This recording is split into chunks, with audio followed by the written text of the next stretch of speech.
When Greg Eckler passed away on November 15, 2020, he had been a performing Inland Empire musician for almost 6 decades. Mike Stax is the writer, editor, and publisher of Ugly Things magazine. He's also a noted IE music historian.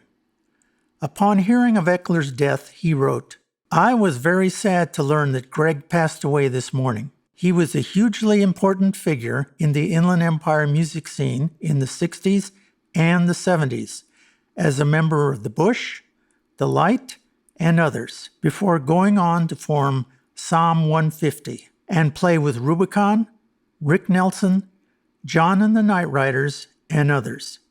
He was an immensely talented and versatile musician, equally comfortable playing guitar or drums, although he was always best known as a dynamic drummer.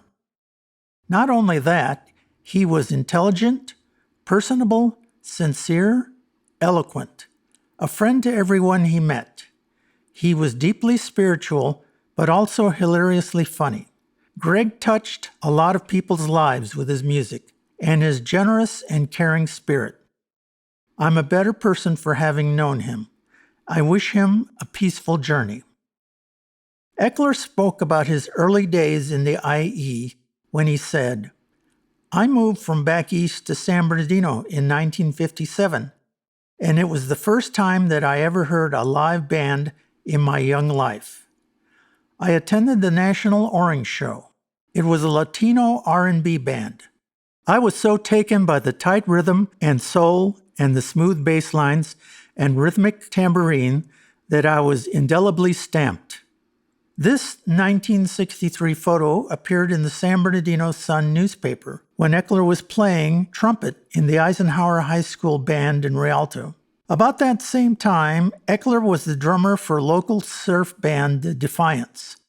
They played the usual circuit of IE venues, including this 1963 Battle of the Bands. In this competition, one of the groups they were up against was Jim Messina's Jesters. However, both groups lost to the Vicrons.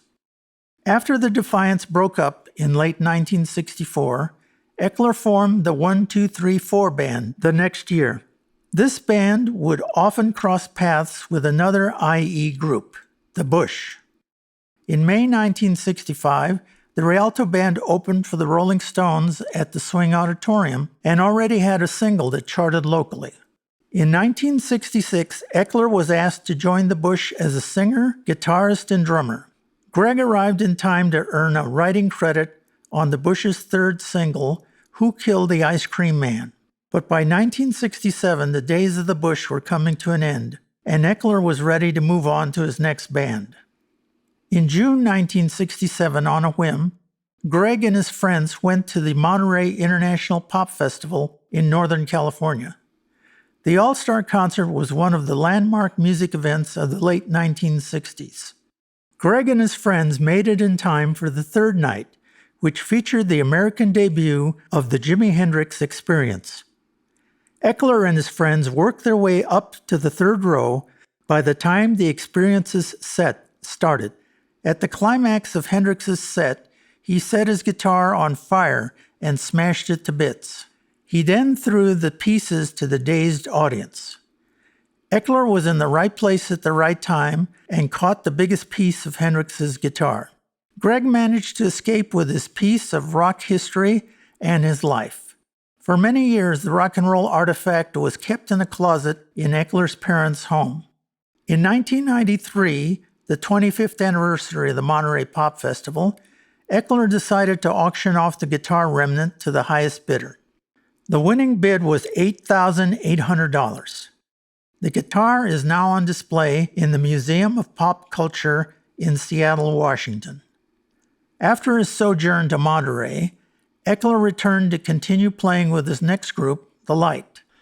The band included singer Steve Horde from the Bush, bassist singer Pete Sampson from the Northside Moss, and lead guitarist Bob Anglin. In the fall of 1967, The Light released a single on A&M Records that received local airplay on radio stations KMEN and KFXM. Late 1967 saw the addition of another lead guitarist, Joe Casados from the Colton band The Peasants.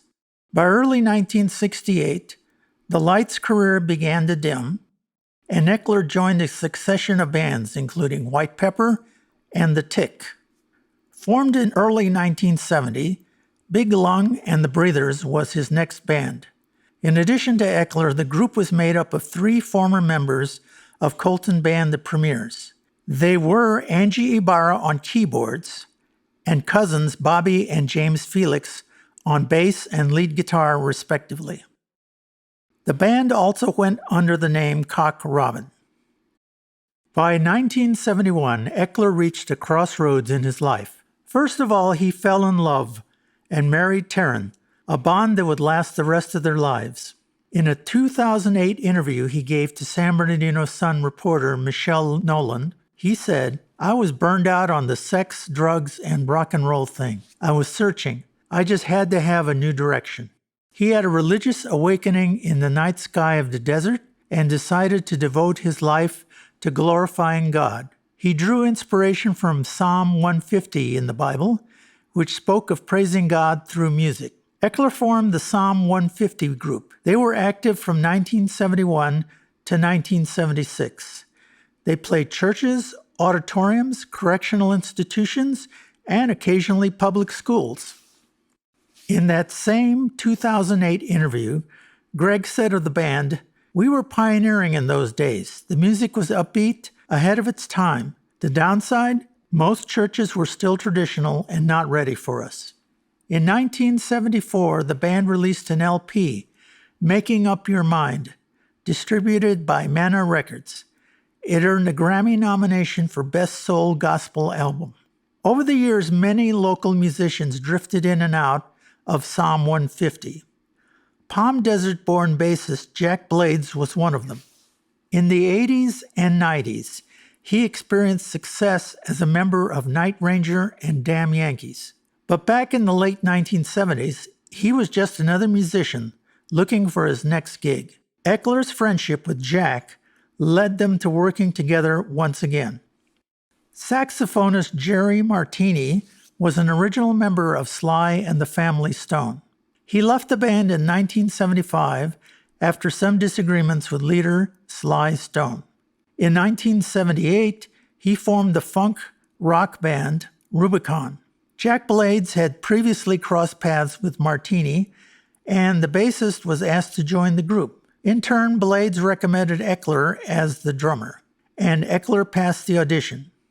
Rubicon's best-known song was I'm Gonna Take Care of Everything, which spent 11 weeks on the Billboard Hot 100 in 1978, peaking at number 28.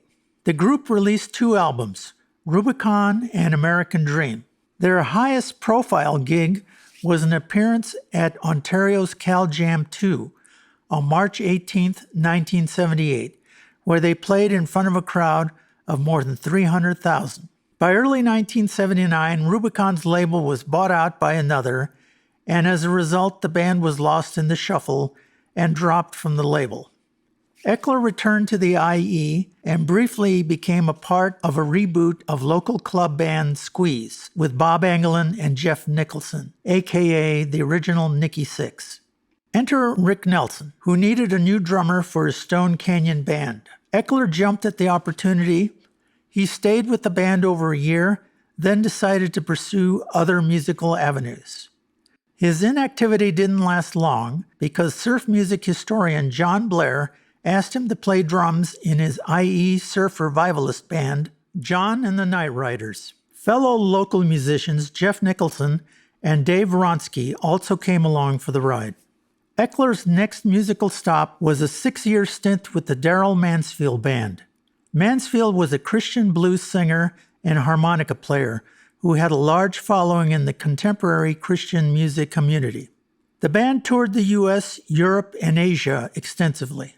Other IE musicians like Jeff Nicholson, James Felix, and Bob Engelin joined Eckler in the touring band.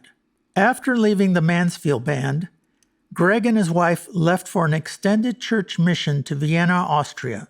He returned to the USA in 2005, and he was ready for his next music project. That occurred in 2008, when he staged the reunion of his 1970s group, Psalm 150. He wanted closure with the group, and in his words, "There's a real bond among band members. We're lifelong friends."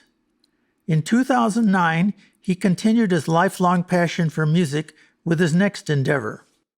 IE music historian Mike Stax said of Eckler's next musical move, "He was the driving force behind the Inland Empire Musicians Hall of Fame, which gives recognition to the rich history of that area and all of the fine musicians who came from there.